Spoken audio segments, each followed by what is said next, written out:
America tried to beat German fighters and froze its own airmen in the process. October 14th, 1943.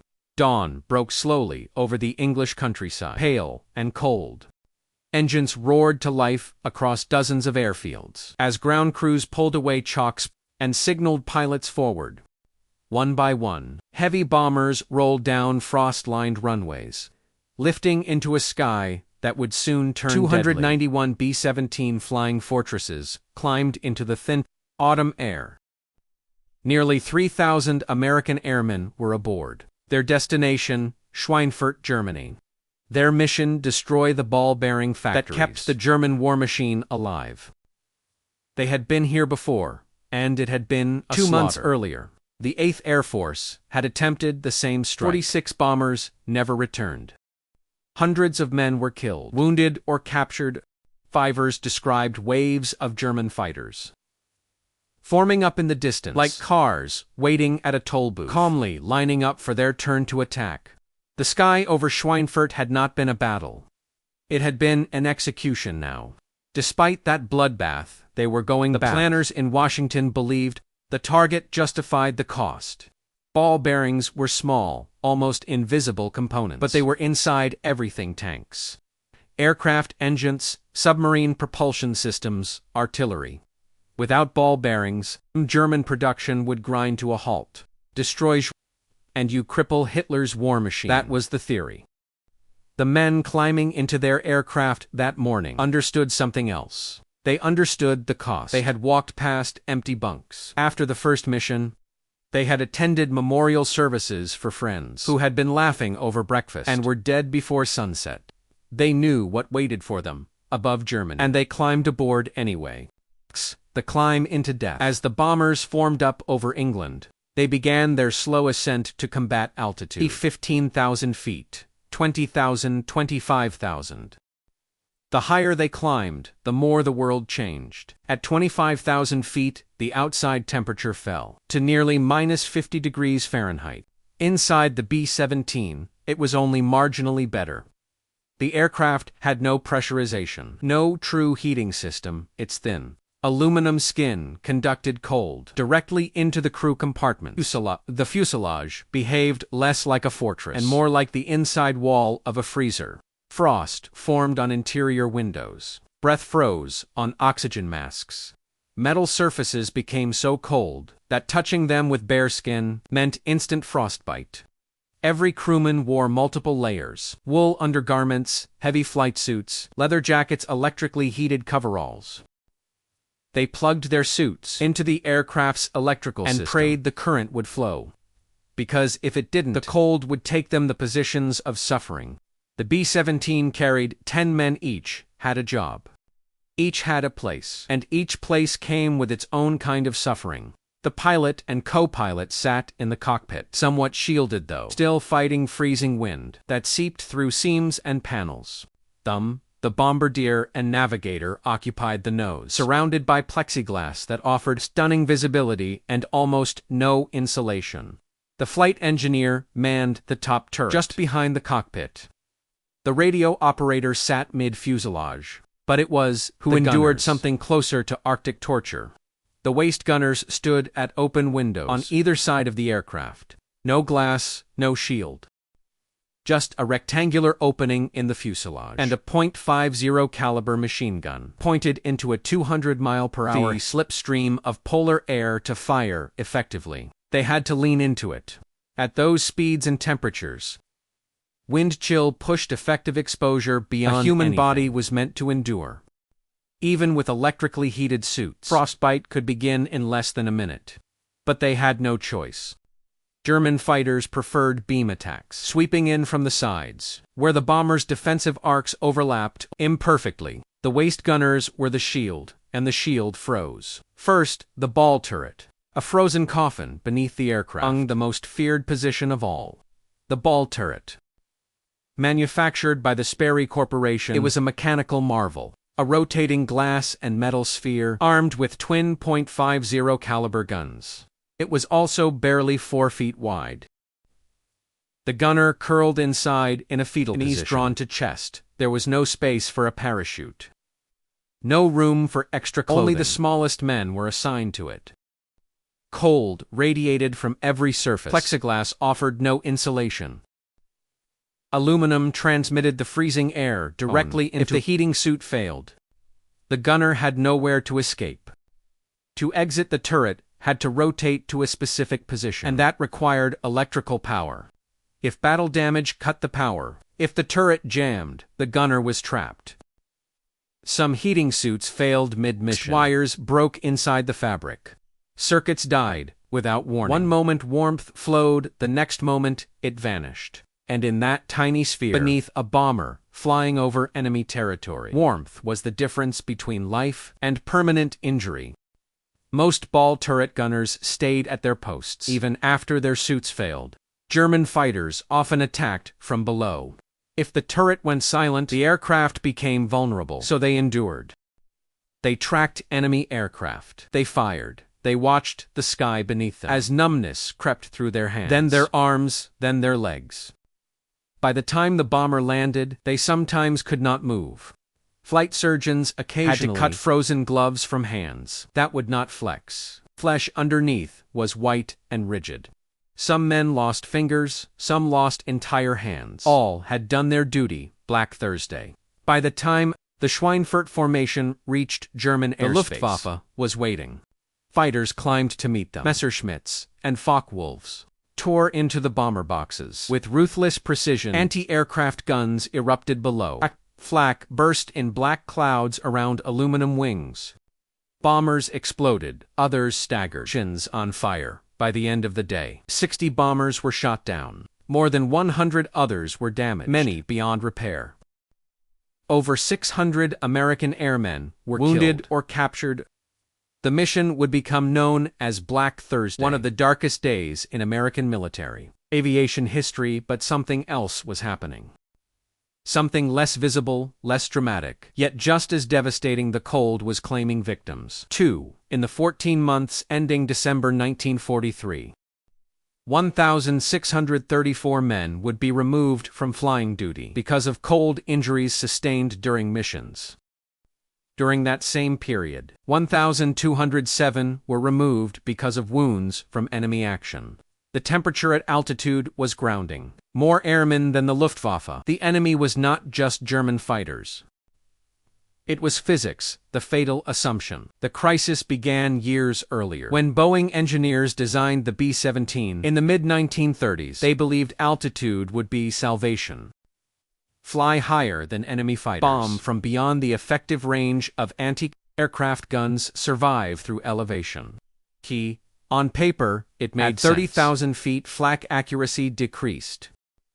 Fighters struggled to climb. Engines lost performance in thin air. The high-altitude doctrine became central to American strategy. But designers had calculated aircraft performance, not human endurance. At 25,000 feet, temperatures routinely drop to 40 or 50 below zero. Human flesh freezes in under a minute. Breath crystallizes, metal burns skin. The aircraft could reach those altitudes. The men inside were never designed to survive them. Enter Colonel Malcolm Grove. Among those who recognized the danger was a man who understood combat and suffering intimately. Colonel Malcolm Grove. He had served as a surgeon in the trenches of World War I, operating under artillery fire on the Eastern Front. With the Russian army, he had earned the Order of St. George for bravery. He had witnessed what war did to men. By World War I, he was one of America's leading experts in aviation medicine when he arrived in England. With the 8th Air Force in 1942, he began studying the mounting cold injuries. The pattern was unmistakable. Men were freezing, despite wearing issued protective gear.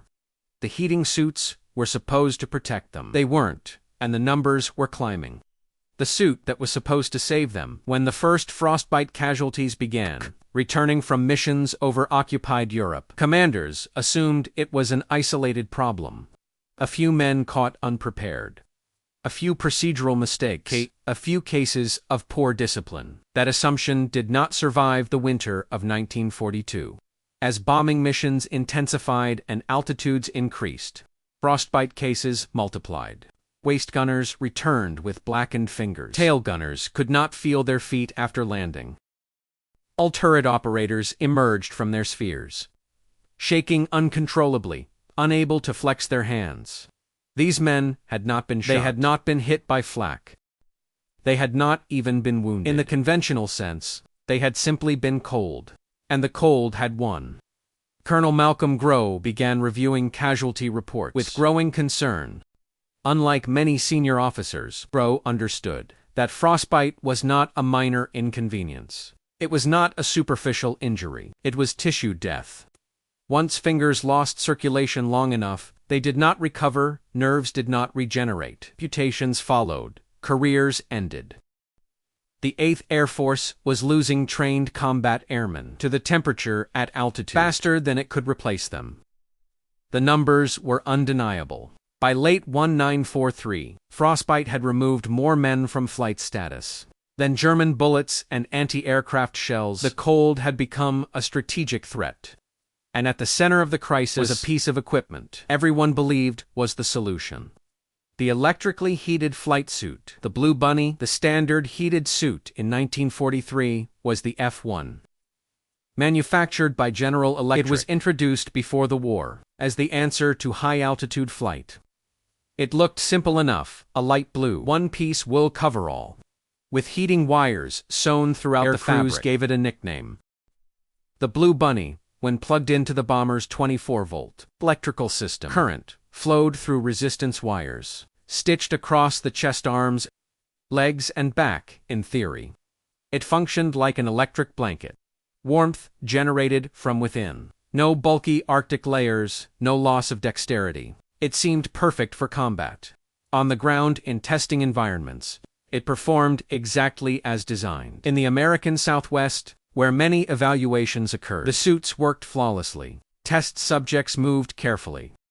They walked, they bent slowly.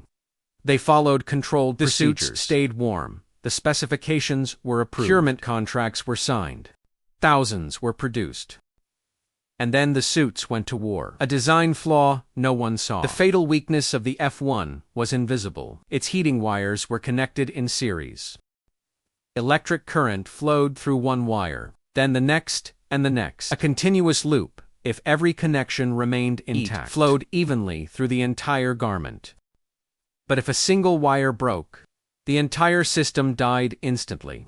It was the same principle as old Christmas lights. One broken bulb and the whole string went dark. In combat, movement was not gentle. Waist gunners twisted violently to track attacking fighters. Ball turret operators contorted their bodies. Inside cramped spheres, tail gunners rotated heavy weapons through restricted arcs. Every motion placed stress on the thin wires, sewn into the fabric over time. Sometimes, in a single mission, the wires snapped. There was no warning, no flicker, no gradual decline in temperature.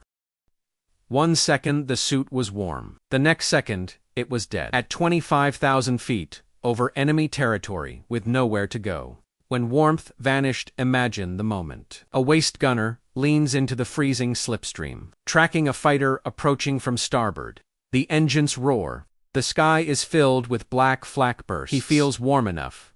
Then suddenly, nothing. The warmth disappears at first. He assumes it is temporary. Maybe a loose connection, maybe turbulence. He shifts slightly, still nothing. Within minutes, cold seeps through layers of clothing. Hands stiffen, fingers lose sensitivity. And the temperature outside is 40 or 50 degrees below zero. He cannot descend. He cannot abandon position. He cannot repair the suit mid-flight. He must continue fighting. Because German fighters are still attacking. The average mission over Germany could last 8 to 10 hours. Once frostbite begins, damage accelerates rapidly. Numbness replaces pain, skin turns pale, then white, then waxy. By the time the bomber lands back in England, the damage may already be irreversible. Flight surgeons began cutting gloves off, hands that could no longer flex. Flesh underneath appeared hard and lifeless. Some men returned to duty months later. Others never did the investigation. In early 1943, the Army Air Forces launched a formal investigation into garment failures. The results were staggering. Approximately 3/4 of frostbite cases attributed to equipment malfunction were traced directly to electrically heated suit failures. 3/4. The suits were not just failing occasionally, they were failing systematically. And because the wiring was arranged in series, failure meant total heat loss. There was no redundancy. No partial function, no backup circuit. The Blue Bunny had become a liability. Colonel Grow understood the implications immediately. Every frostbite casualty represented months of training. Bomber crews trained together for cohesion. They relied on familiarity and trust. Replacing a single gunner disrupted the entire unit. You could manufacture bombers. You could manufacture engines. You could not manufacture experience. And frostbite was a racing experience. At an unsustainable rate, wind, the invisible weapon, even a perfectly functioning heated suit, faced another enemy wind blast waste. Gun windows were open by design. Designers believed maximum visibility and firing range outweighed environmental protection. In theory, the heated suit would compensate for exposure. In reality, air traveling at 200 miles per hour stripped heat from the human body faster than electrical wires could replace it. Physics did not negotiate. Wind chill calculations at -50 degrees with 200-mile-per-hour airflow produced effective temperatures far below survivable limits. Even brief exposure could cause frostbite. By 1944, wind blast was responsible for more than half of all frostbite casualties. The heated suit problem was catastrophic. The open window problem was relentless. Together, they created a perfect storm, clearing the jam. Then there was another deadly detail: the .50 caliber machine gun. These weapons jammed frequently under combat conditions. High-altitude vibration, cold metal, and rapid firing all contributed to malfunctions. When a gun jammed, the gunner had seconds to fix it. Training manuals instructed crews to clear jams while wearing heavy leather flight gloves. Those manuals had been written in offices. Not in combat. The gloves were warm but bulky. Too bulky for fine mechanical manipulation. In the heat of battle, when a fighter was lining up for a firing pass, gunners made a choice: keep the gloves on and risk losing the aircraft, or remove the gloves and risk losing fingers. Many chose the latter. They tore off gloves and grabbed frozen charging handles with bare hands. Metal chilled to 60 degrees below zero adhered to skin instantly. 15 seconds was enough to cause severe frostbite. 30 seconds could mean amputation. Casualty reports sometimes cited violation of procedure for glove removal. But the men who wrote those reports had not been under attack. At 25,000 feet, the choice was simple: lose fingers or lose everyone aboard. Bureaucracy versus reality. Grow presented his findings to senior commanders. The reaction was complicated. No one denied frostbite was occurring. But admitting equipment failure meant admitting procurement failure. Contracts had been signed. Specifications had been approved. Manufacturers had delivered according to design. To acknowledge a systemic flaw meant disrupting supply chains. In the middle of a global war, paperwork slowed progress. Approval processes stretched across the Atlantic. To Washington, engineering reviews required signatures. Signatures required meetings. Meetings required time. Meanwhile, men continued freezing. Ground crews attempted field modifications. They added insulation around gun mounts. They reinforced suit wiring where possible. They improvised extra electrical connections. But no amount of field ingenuity could redesign a fundamentally flawed heating circuit. The solution required engineering change at scale, and that meant confronting uncomfortable truths. The Blue Bunny was broken. The parallel revolution. The answer from an electrical standpoint was obvious. Rewire the heating elements in parallel. In a parallel circuit, current flows through multiple independent paths. If one path fails, others continue functioning. Broken wire would no longer disable the entire suit. Even partial heating could mean the difference between minor frostbite and amputation. Grow pushed relentlessly redesign the suit. Increase durability, add redundancy. General Electric began developing a new model, F2. Unlike the one-piece F1, the F2 featured modular components, heated jacket and heated trousers as separate pieces. Wiring was arranged in parallel circuits. Connections were reinforced. If one section failed, the others continued working. Suit also allowed replacement of individual components. Instead of discarding the entire garment, it was smarter, more resilient, more adaptable to combat conditions. The F2 was standardized in August 1943, but distribution would take months. And until those suits reached operational squadrons in significant numbers, crews still relied on the flawed F1. The winter skies over Germany did not pause. For logistics, the human cost. Between early 1942 and late 1943, frostbite cases were documented. Many required hospitalization. Some required surgery. Some resulted in permanent disability. Men who had survived flak bursts and fighter attacks found their careers ended by cold metal and broken wires. The irony was brutal. America had chosen high altitude to escape enemy defenses instead. Altitude had become its own executioner.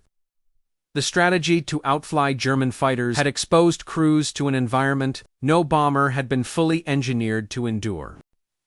And as missions continued, it became clear that solving the heating suit crisis was only one part of a much larger transformation. Aircraft design itself would need to change. Because the future of aerial warfare would depend not just on horsepower and bomb load, but on whether human beings could survive inside the machines built to carry them. Absolutely. Here is part 3, the final chapter. Cinematic, high-retention YouTube documentary style, bringing the story to historical and emotional conclusion. Redesigning survival. By late 1943, the crisis could no longer be dismissed as an unfortunate side effect of high-altitude war. It was systemic, it was measurable, and it was costing the 8th Air Force experienced men faster than German fighters could shoot them down. The solution would require more than courage in the air. It would require change on the ground. The F2 engineering redemption. When the F2 electrically heated suit began arriving in operational units in late 1943, crews noticed the difference immediately. Unlike the old one-piece Blue Bunny, the new suit was modular, heated jacket, heated trousers, independent circuits, wired in parallel, reinforced connectors, more flexible wiring, designed to withstand twisting and combat movement. If one heating element failed, the entire suit no longer went dark. It was not perfect, but it was survivable. For the first time, a broken wire no longer meant immediate exposure to killing cold. Partial warmth could buy time, sometimes enough to prevent permanent injury. Later variants, including the F3 introduced in 1944, ended performance even further. Thermostatic controls prevented overheating and sweating, a problem that had worsened frostbite when moisture froze inside garments. The suits were evolving because the battlefield demanded it, and because men had already paid the price for earlier mistakes, sealing the slipstream. But improved suits alone could not defeat wind blast. The open waistgun windows remained a glaring vulnerability. Engineers and ground crews began experimenting with plexiglass panels that could partially enclose gun positions while still allowing defensive fire. Early versions restricted movement too much. Later modifications struck a balance between protection and operational flexibility. The idea was simple: reduce the 200-mile-per-hour Arctic wind without compromising defensive arcs. Small changes made measurable differences. Even a modest reduction in airflow dramatically decreased heat loss. Combined with improved heated suits, frostbite rates began to decline. The aircraft themselves were adapting. Bombers were being modified, not only to survive flak and fighters, but to protect the human beings inside them. Training for the cold, another lesson, emerged. Equipment alone was not enough. Crews required training, specifically for high-altitude survival. Earlier doctrine focused almost entirely on tactics: formation, flying, bombing accuracy, drills, fighter evasion. Cold weather physiology had been an afterthought. Now it became mandatory knowledge. Airmen were instructed on the early signs of frostbite. Numbness, tingling, loss of color. They were warned about sweating before altitude climbs. They were trained to inspect heating connections before takeoff and to monitor each other mid. Crew cohesion expanded beyond combat roles. Men checked each other's oxygen masks. Now they checked each other's warmth. The frozen skies had forced a cultural shift. Survival became a shared responsibility. The broader transformation, the frostbite crisis, also accelerated broader technological evolution. Future bombers would not remain aluminum tubes. Designers began seriously considering fully pressurized crew compartments. Environmental control systems gained priority in aircraft development programs. The brutal lessons learned in the B-17 influenced later aircraft, like the B-29 Superfortress, which featured pressurized cabins, a radical departure from earlier designs. The cost of ignoring human limits had become undeniable. Altitude was no longer viewed as a simple tactical advantage, it was an environmental threat. That required engineering countermeasures. Aviation medicine advanced rapidly during this period. Researchers studied compression sickness and cold injury with new urgency. Data collected from frostbite casualties informed protocols that would later shape jet and eventually spaceflight. In a grim irony, the suffering of bomber crews over Germany helped build the foundation for safer, high-altitude flight in the decades to come. The human ledger statistics tell one part of the story. Thousands of frostbite cases. Over 1,600 men removed from flight status in 14 months. Due to cold injuries, more than those removed for combat wounds during the same period, but numbers cannot fully convey what it meant to sit in a tail compartment at -50 degrees, unable to feel your hands, while enemy fighters closed in. They cannot capture the isolation of a ball turret. Gunner knees pressed to chest, praying electrical current would continue flowing through fragile wires. They cannot describe the quiet fear of realizing your suit had failed and knowing there was nothing you could do. Many men returned to duty after recovery. Some did not. Some lived the rest of their lives, missing fingers or toes, permanent reminders of a war fought not only against enemy pilots, but against physics itself, and yet missions continued. Crews kept climbing to altitude. They kept flying into flak and corridors. Fighter swarms, because the mission, as they understood it, demanded it. Black Thursday revisited the October 14, 1943 raid on Black Thursday became a turning point, not only for tactical bombing strategy, but for understanding the full cost of high-altitude warfare. 60 bombers lost, hundreds of airmen killed, wounded or captured, but beneath the visible devastation lay another layer of damage. The invisible toll of cold. The men who survived the flak and fighters, only to find their hands useless weeks later. The pilots who could no longer grip controls. The gunners who could no longer pull triggers. The temperature at 25,000 feet had proven as lethal as enemy fire. The doctrine that altitude ensured safety had been exposed as dangerously incomplete. Altitude protected aircraft performance. It did not automatically protect the human body. That realization reshaped policy. Long-range escort fighters were prioritized, reducing exposure time over enemy territory. Mission planning considered more carefully. Engineering solutions gained urgency, or forced adaptation, and adaptation saved lives. Malcolm Grove's legacy. Colonel Malcolm Grove's persistence proved decisive. His refusal to accept frostbite as an unavoidable cost pushed the Army Air Forces toward reform. He bridged combat experience with medical science. He translated suffering into data, and he used that data to demand change. Grove understood something many strategists overlooked.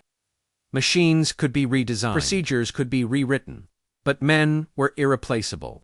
In wartime bureaucracy, acknowledging error is difficult. Yet the frostbite crisis forced that acknowledgement. It demonstrated that technological optimism, without environmental realism, could become fatal.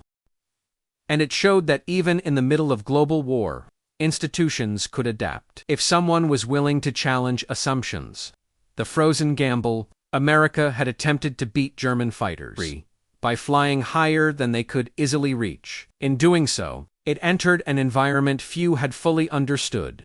At 25,000 feet, nature became the enemy. The gamble was clear: endure to reduce vulnerability to flak and fighters.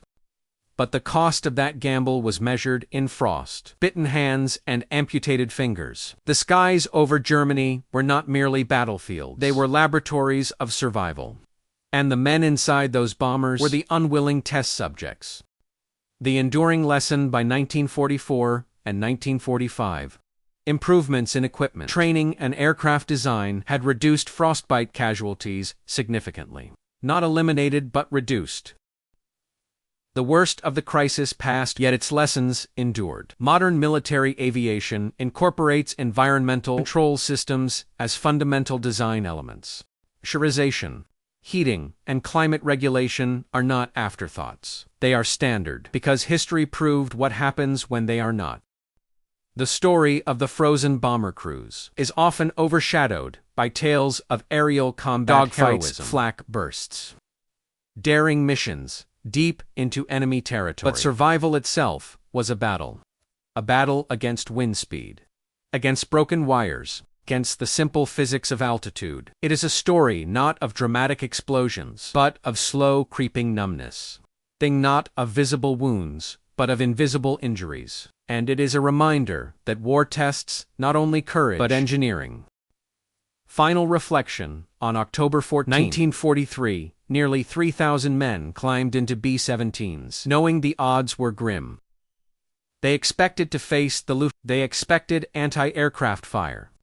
They did not expect the cold to become one of their deadliest adversaries. Yet it did. America tried to beat German fighters by climbing higher, and in the process, it learned that altitude carries its own form of brutality. The frozen skies over reshaped military aviation forever. Because in war, victory does not belong only to those who build the strongest machines. It belongs to those who understand the limits of the human beings inside them.